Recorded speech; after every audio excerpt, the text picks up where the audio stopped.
It seems to be kinda universally agreed upon that Call of Duty has become a bit of a joke in recent years, now a shell of its former self, filled with these stupid overpriced skins, and mainly focusing on Warzone. I mean, just look at last year's pathetic excuse of a game, Modern Warfare 3, which was basically confirmed to have been initially intended as a DLC for the previous year's Modern Warfare 2. Sorry guys, soap's dead again, except this time it's done in the most disrespectful and insulting way we could possibly think of. Oh wait, never mind, he's actually alive again. I've recently been playing some Black Ops Cold War and, admittedly, I can see some semblance of thought put into it rather than feeling like a plank of wood with a gun glued to it. The zombies feels refreshingly arcadey and fast paced, and the multiplayer is also pretty enjoyable except for that sweatfest that is Nuketown 24/7. Hell, I even like the Modern Warfare 2 Reboot's campaign and multiplayer a lot, but with all that being said, it still just isn't the same anymore. Maybe it's all these new engines and all the stupid movement tech like fucking slide cancelling or whatever, and having realistic recoil, which makes it look like you're just trying to play the game on a loosely bolted roller coaster during a 9 magnitude earthquake. And don't get me fucking started on COD headquarters. That is legitimately one of the worst things I've ever seen happen to a AAA franchise. Piss off. I don't want every single game downloaded against my will only for them to be locked behind a paywall, giving me the finger and begging for my hard-earned cash like a junkie patrolling the local bus stop. But you see, I'm someone who spent my early teenage years playing the objectively peak games like World at War, the original Modern Warfare 2, and most importantly, Black Ops 2, which I believe was the last true Call of Duty experience.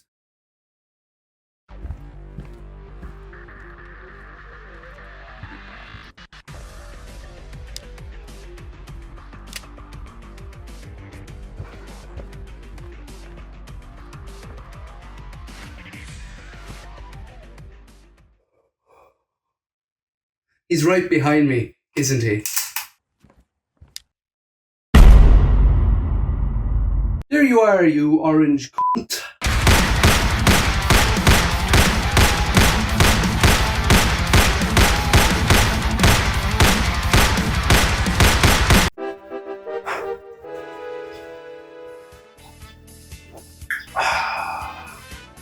Another day, another dipshit.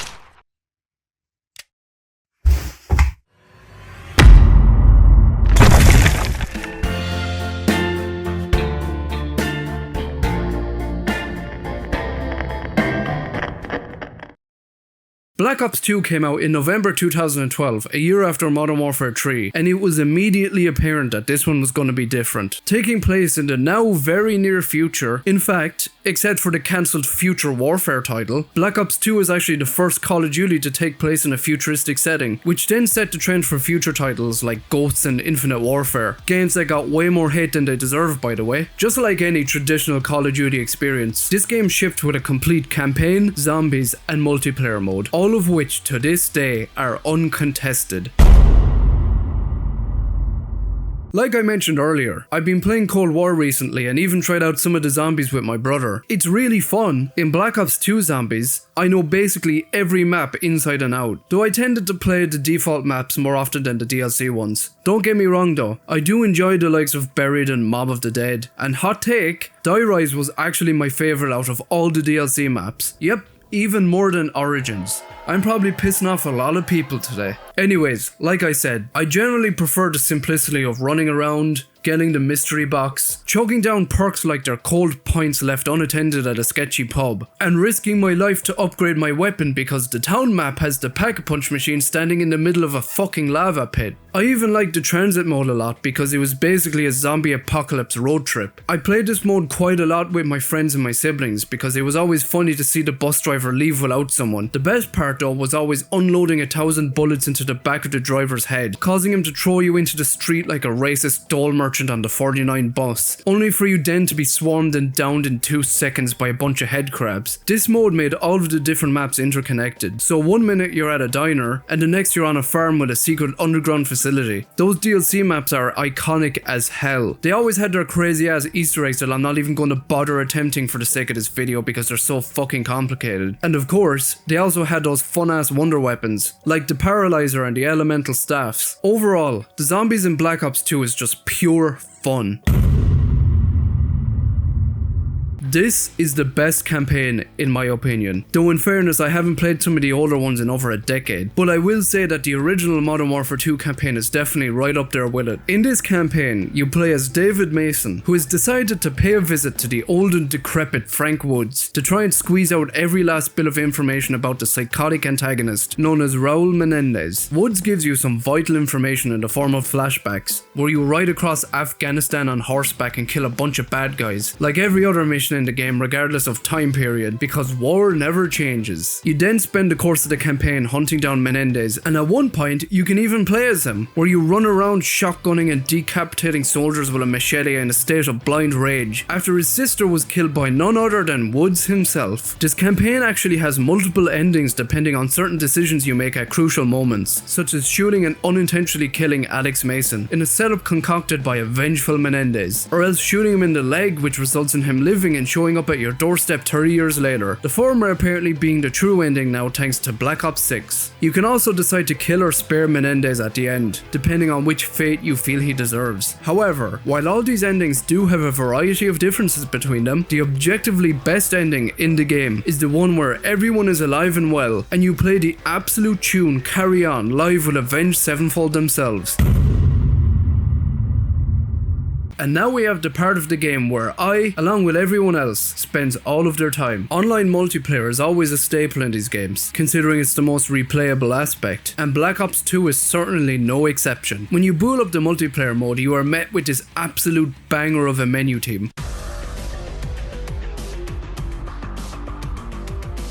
Just like any other COD game, this multiplayer consists of numerous different game modes like Team Deathmatch, Free-for-all, Hardpoint, Kill Confirmed, Musical Chairs, and many more. You also have the usual Creator class where you're given 10 slots for attachments and different trinkets and gadgets, which obviously is never enough, and that's why I sometimes like to boot up a private bot lobby so I can set the point limit to 17 and create the most overpowered loadouts known to man, and mow all of those bots down like glass chickens. The multiplayer is complete with 14 iconic maps, including classics like Hijacked, Raid, Express, Your Mother's Bedroom, and Standoff. Since it was an early 2010s title, it had that classic prestige system and a bunch of cool score streaks, like the Dragonfire, Warthog, and K9 Unit. This game also had theater mode where you could record your gameplay and upload it directly to YouTube, or you could just spectate the map and watch all the action unfold like a trigger-happy cock. Lastly, Black Ops 2 also introduced the ability to create custom emblems, which would be visible to all players. While some of these could look really cool and have a lot of time and effort put into them, some gobshites unfortunately had to ruin it for everyone by creating some of the most racist and outrageously offensive things you'll ever have the misfortune of seeing. The gameplay is the most important aspect here, and by god is it fun. It is super fast paced, and the gunplay and overall movement is just so smooth and refined, and graphically it still holds up really fucking well for a 2012 game. Look at the details on the guns. Speaking of which, some of my favourites here are the MTAR, AN94, MP5, DSR, Ballista, KSG, Scorpion, the Sponge Glock,